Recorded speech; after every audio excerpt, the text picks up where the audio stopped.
श्रियकान्ताय कल्याणनिधये निधयेतिनाम् श्रीवेङ्कटनिवासाय श्रीनिवासाय मङ्गलम्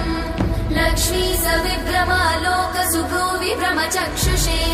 चक्षुषे सर्वलोकानां वेङ्कटेशाय मङ्गलम्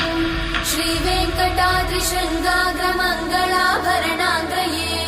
मङ्गलानां निवासाय श्रीनिवासाय मङ्गलम् सर्वावयव सौन्दर्य सम्पदा सर्वचेतसां सदा सम्मोहनायास्तु वेङ्कटेशाय मङ्गलम् नित्याय निरवध्याय सत्यानन्दचिदात्मने सर्वान्तरात्मने श्रीमद् वेङ्कटेशाय मङ्गलम् स्वतः सर्वविदे सर्वशक्तये सर्वशेषिने सुलभाय सुशीलाय वेङ्कटेशाय मङ्गलम्।